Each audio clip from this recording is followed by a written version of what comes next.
This video is sponsored by PureVPN.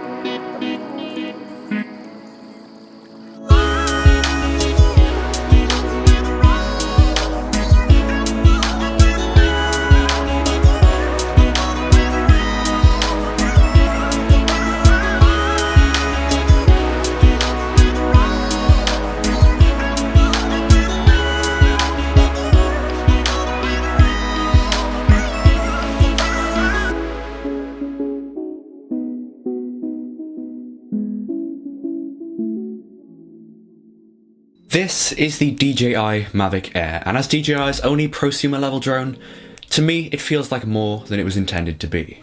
Out of all of DJI's recent drones, the Mavic Air seems to be the most cost-effective choice because of its professional level video and photo features, all in a package that is less than half the price of the recently released Mavic 2. From start to finish, everything about the Mavic Air has been designed to just work, and it all starts with what you get in the box. Inside the Fly More combo, there is a lot of stuff included. You've got 2 extra batteries, 2 different cases, propeller guards, a charging hub, and even a USB battery bank adapter. They've really left nothing out here. With the Fly More combo, you get this convenient little shoulder bag which fits the drone itself, up to 3 extra batteries, chargers and the controller, and has additional pockets to the outside for SD cards and cables. Believe it or not, it's actually easier to transport the Mavic Air than it was to transport the Spark, thanks to the way that it folds down and how everything fits in this one shoulder bag. It's absolutely insane. But of course, the main attraction here is the drone itself, and it doesn't disappoint. Not that design for drones matters at all, but the Mavic Air looks much more stylish than I was expecting, without compromising on any features. There's 3 choices here for the colour, and I have the black variant, which is probably the most sleek looking, but I think the white variant is probably the best colour you can get of them all. The build quality of the Air is great. It's all plastic as you'd expect for higher flight times, but it definitely doesn't feel cheap. The arms of the Mavic Air fold up, which is not only great for transporting the drone, but it also gives the drone a profile that is smaller than the DJI Spark when it's folded up, which is absolutely insane when you consider the differences between these 2 drones. Around the back is the micro SD card slot and a USB-C port, either for transferring footage from the built-in 8GB storage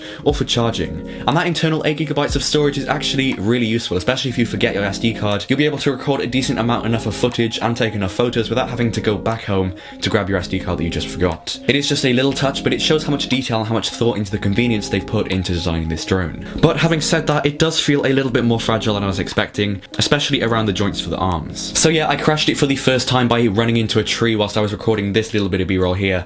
Unfortunately, I didn't actually record the crash because I'd stopped recording and then went to land it, but all that happened was it fell about 2 meters to the floor and landed kind of awkwardly on the rear left arm, which was then actually bent up, and when I tried to take off the next time just to test it, it ended up scratching the top cover. It would have been nice to have just seen a little bit of metal to add some security to those arm joints. Luckily, it's unlikely that you'll ever crash this drone at any point thanks to the obstacle sensor technology that's inside, and it covers not only obstacles in front of the drone like on the Spark, but also now those behind it. It'll tell you the exact distance it is away from obstacles, up to about 10 meters, and if you enable the APAS or active obstacle avoidance, it'll fly around them too, and that is something I was not expecting to see on a drone at this price point. The controller of the Mavic Air is actually pretty much the same in terms of buttons as the Spark, and doesn't have any of the custom function buttons or the screen for the Mavic Pro. You still have 2 custom function buttons, which is great, it's just 4 is better. Now this drone has been out a while, and the one thing you've probably heard is that these sticks unscrew and come off, and it is great, although it actually has caused me to drop my phone a couple of times because I'm stupid and I put my phone in before taking the sticks out and then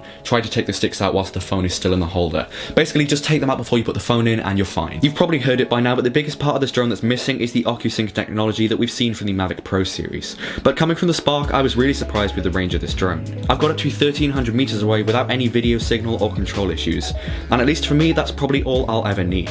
You still have a 720p downstream link which doesn't stutter or break up very often at all, even at those ridiculous distances. And through every flight that I've done, I feel like I have so much control over the drone that I'm not scared to take it out over water. I'm not scared to make it go anywhere. I feel like this drone just flies really well. You have a lot of control over the flight characteristics of this drone with options that allow you to tune the gain settings individually. I haven't needed to change any of these yet because it just flies really well as of stock. There are a number of flight modes that you can select from the app. I'm not going to go into each and every one, but the cinematic mode is one of the greatest additions I've ever seen and probably the only one that I'll ever really use. You set the maximum speed for the drone and camera, and you can get some really cinematic looking footage at a much lower speed without worrying about stick control as much. In fact, most of that intro sequence that you saw at the start of this video was shot using that cinematic mode. Now, speaking of the camera on the Mavic Air is seriously impressive. Not only is it much more protected than the Spark or even the Mavic 1 and 2, but the quality of both the photos and the videos is just insane. The 3-axis stabilized gimbal has customizable profiles within the DJI Go 4 app, which allow you to save 3 settings for gimbal speed and smoothness, which I think is great. There's a number of options for video and photos, with some insanely awesome customization for each option. For video, you've got 4K at 24, 25 or 30 frames a second, and that is at 100 megabits per second. Just for reference, that's the exact video quality that I'm shooting this video with the G7. You've also got 1080p at 120, 60 or 30 frames a second, and some other lower resolutions. Custom LUTs are a thing on this drone, but I use the Cinelike D profile that comes from stock. And you see, the problem with the Spark is that it didn't know how to shoot video, but the Mavic Air does.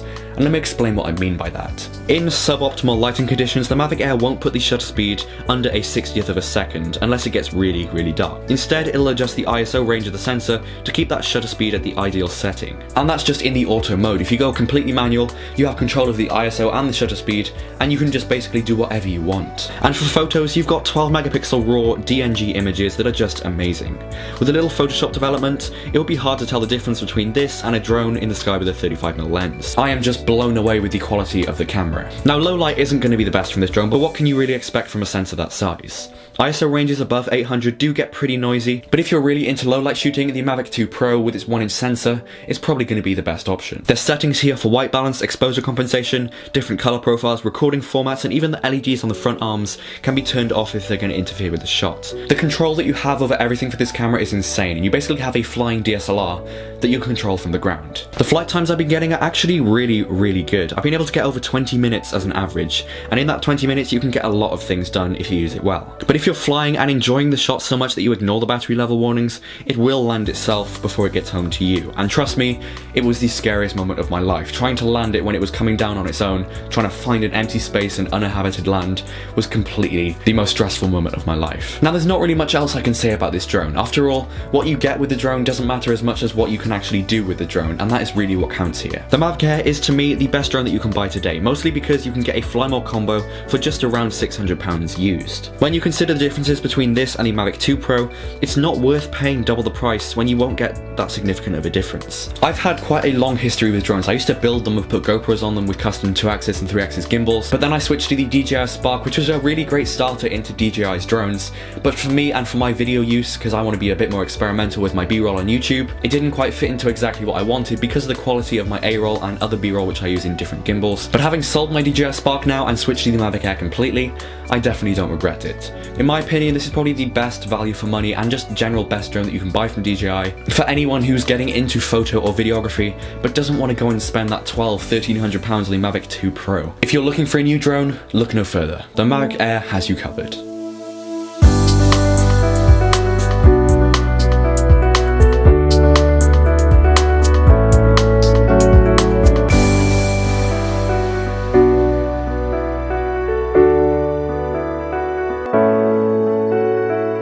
PureVPN is an easy way to keep all of your browsing data secure on all of your devices. With over 2,000 VPN servers designed to meet any purpose, from unblocking Netflix to getting the best security possible, PureVPN offers top-notch protection with great pricing. Check it out at the link in the video description below.